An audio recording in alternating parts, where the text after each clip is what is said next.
Hey everyone, hello and welcome. Merry Christmas, Happy Holidays, and all that good stuff. Thought I'd do a little something different on this video, throw some voice over it. Given that we're in the holiday season, approaching the new year, and there's going to be a lot of new people in the Flight Sim community on Microsoft Flight Simulator. There's going to be a lot of new questions. There's going to be a lot of new answers and things like that being passed and shared on social media, on Reddit, etc. And I thought I'd make a good video about something that's near and dear to my heart, which is treating those people good. Unlike other games where Christmas noobs are a nuisance, Christmas noobs in Flight Simulator are a good thing because that symbolizes that the hobby is growing and that the market for third-party payware add-ons will grow in same.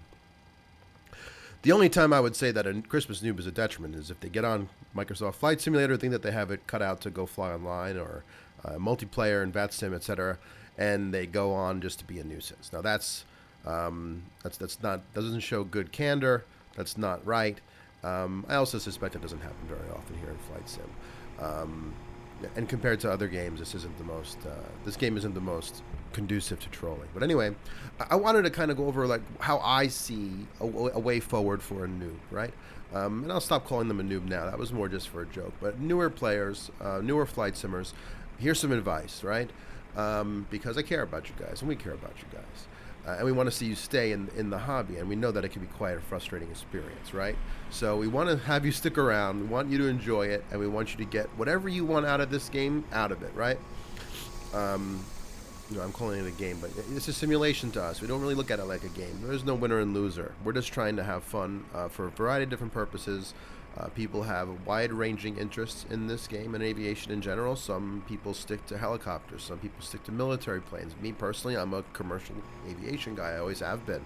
And while I respect other forms of aviation like helicopters and military aviation, I don't seem to do it very much in the simulator world. It's just not my cup of tea, and that's okay. So, a couple things up front. One, get on Reddit. Join the Flight Sim, any type of aviation-related forum. Doesn't have to be simulation-related, right? Learning about aviation as a whole is going to help you in your Flight Sim kind of experience, right? So don't limit yourself to Flight Simulator-related topics or subreddits. Get on anything you can. You might be very seasoned when it comes to your aviation knowledge. Others not so much, and that's good. I remember being a kid that didn't know much, right? Other than what I was looking up at coming into Newark Airport on approach, right? Because I lived so close, or when I drove by it on the way up the New Jersey Turnpike. There was a time when I didn't know as much as I did, and I still have so much more to learn, right? I've been following aviation for 35 years, and there's never going to be a time where I know everything or I've come to the point where I don't need to learn more, right? So get on Reddit. Ignore the joke comments, right? I know it's Reddit. There's room for this in some cases and once in a while where people can be snarky or make jokes in their answers, but it happens way too much on Reddit. It's kind of annoying. And then take this from someone who has dabbled in comedy, who wants to tell jokes for a living if he could. I'm not going to, but I mean, I can appreciate a good joke. The bottom line is that on Reddit, most of the jokes aren't good. They're pretty annoying, quite corny. So just ignore those, weed through the noise, go follow what you find helpful for you, whether it's learning about aviation or whether it's learning about flight simming, and get on Reddit and stick with Reddit, right? And start to comment, thank people for advice they give you. Thank people for third-party freeware they develop that they promote on Reddit. Start thanking them for that kind of stuff. That kind of stuff goes a long way, and it's going to pay back dividends back onto you in your flight sim experience. Get on flightsim.to. This is step number 2. Create an account there. There you will find copious amounts of freeware that's just at your disposal. That's at your disposal, 24/7. No download limitations, other than a 5 to 15-second wait sometimes for the files, which I'm not sure why that's implemented. I've actually looked into trying to pay to get out of that because I'm just so impatient, but I haven't found it. Either way, flightsim.to, download times are great. You'll never have a problem. You'll never get denied access. And you have literally tens of millions of files to look into, some of them payware quality, some of them exceeding some of the garbage on payware sites, and we'll get to that later. Take advantage of it. Enjoy it. Recognize that when it comes to the world of freeware, there's a higher likelihood that you will find little nuisances and annoyances within your gaming experience. You might have ILS frequencies off. I might be getting a little bit ahead of myself, especially if you're new. You might not even be at this point yet, but keep in mind that Flight Simulator is a game that is a very nuisance-heavy game. It's prone to bugs, and you will experience them. So step three, I would say, is to prepare yourself for failures, prepare yourself for bugs, and game crashes, etc. It's going to take you some time to tweak your game. Mind you, I'm talking about PC. I have no experience on the Xbox Series X, and I never will. You know, just be patient. I guess that's the best way that build can be summed up. Number 4, download Flight Sim Dispatcher, which is a program that can be found on flightsim.to. Now, if you're looking to just open up some airplanes, fly around, maybe a glider, maybe a Cessna, something on the newer end or more like more approachable end of entry for you into the flight sim world, don't worry so much about this. But if you are interested in flying flights, and you might have some skill where you could say take up the fly-by-wire Airbus, which is free, and get it from point A to point B. If you have those types of skills and you're at that level, download Flight Sim Dispatcher. It has helped me find so many amazing, interesting routes, one of which I'm taking on the screen behind me on this voiceover right now. This is a cargo flight between Jersey, EGJJ, Jersey, which is a little island south and west of France. That's UK territory. A 70-mile, 80-mile hop over to Rennes in France. I cruised at 8,000 feet. You're about to see me take off and rocket up to 5,000 in about 2 seconds, which is crazy. You'll see me flip to the wing view, which is a common thing I like to do after my takeoffs, and you'll see how high I am in my turn to the south. And you know, there was barely, I did a little bit of minor editing here to take away some of the camera switching, but you know, that's where I was. So just, this is one of those flights that it's a cargo 737, 737-7 BDSF, and you know, with Flight Sim Dispatcher, which gets upgraded once in every couple months, you can search hundreds of millions of options, like hundreds of millions of flights from all aircraft. You could filter it. You could filter it by hours. You could filter it by airline. You could filter it by aircraft type. You could filter it by starting point, end point, both. Year that the timetable was published, whatever. You're going to find amazing diversity in your timetables. You're not going to have to sit around Googling. So you're going to be able to find some really cool flights. Start taking interesting flights. I know it's kind of like a thing when you first start up to try and land at St. Martin, or to land at Lukla, or to land at you know, something crazy like Tunkanton, or not Tunkanton, whatever, you know, to do dangerous approaches. And until you get like your talent under your belt, ignore these. They're not worth it. They're not worth your time. Until you start to actually bring yourself to the point where you can fly those approaches properly, I promise you they're not going to be very fulfilling or rewarding if you're just taking a plane in there fast, hard, you're not doing it right. Take some time to learn some of the skills that are, you know, foundational to sim enthusiasts, right? It's true, some people take it a little overboard, right? People, when you get around to scamming the forums and stuff, you'll see a lot of focus on like landing rate, which is a not real thing, right? Pilots aren't landing and thinking about their landing rate. They're thinking about landing safely, landing on time, keeping the people and the souls on board healthy and safe. The reality is that in real life, the difference between 100 feet, minus 100 feet landing rate, and 300 feet is not detectable.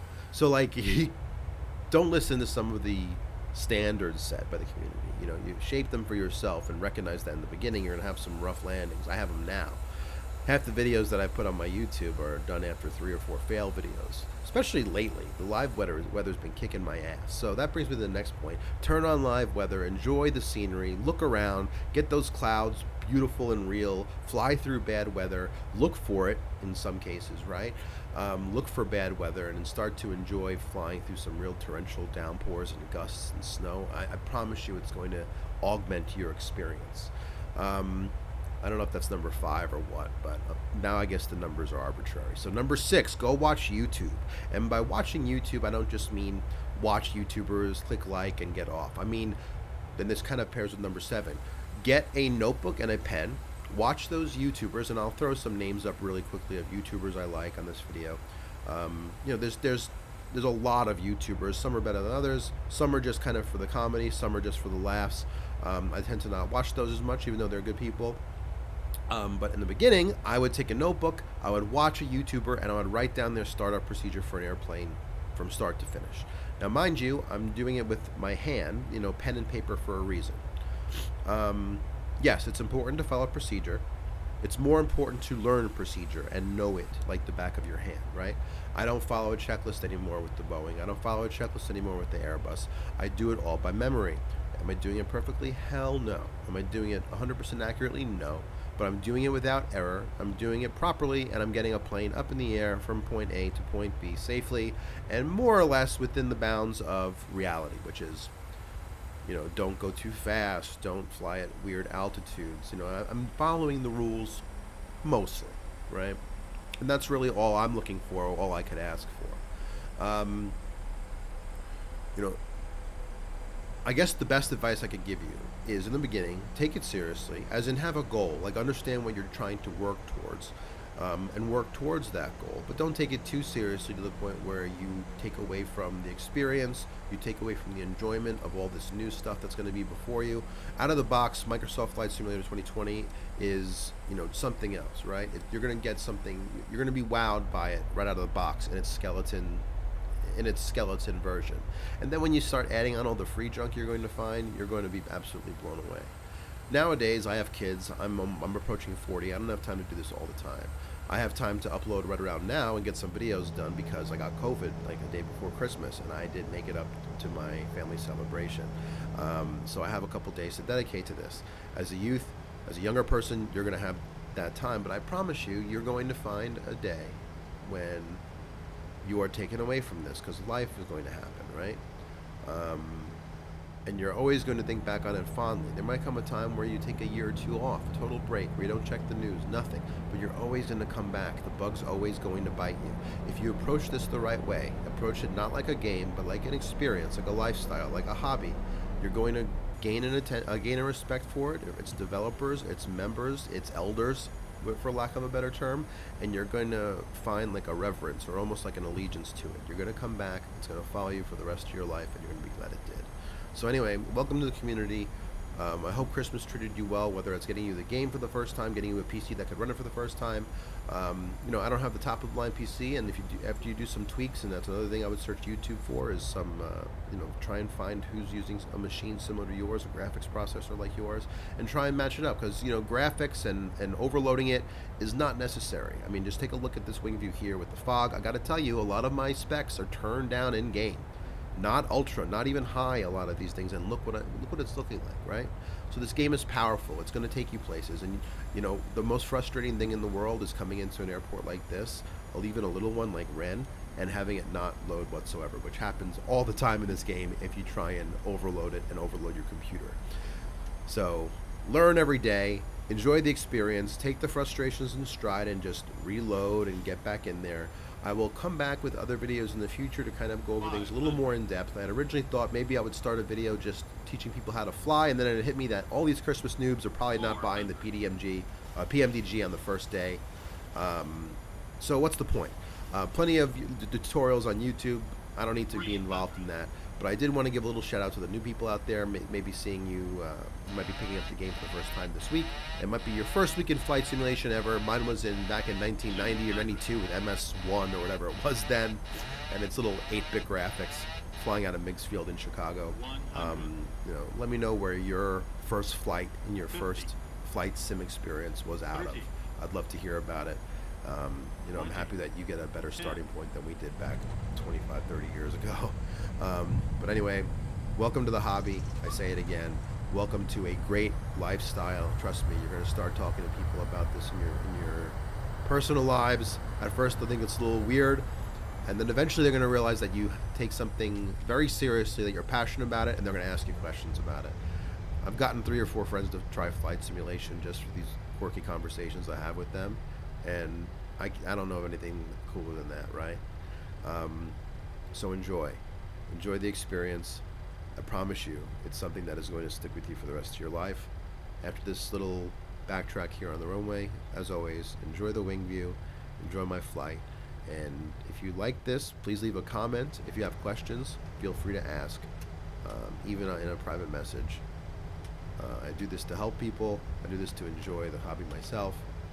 And, that's kind of what the community is about. So have a good one. Enjoy the wing view. Talk again soon.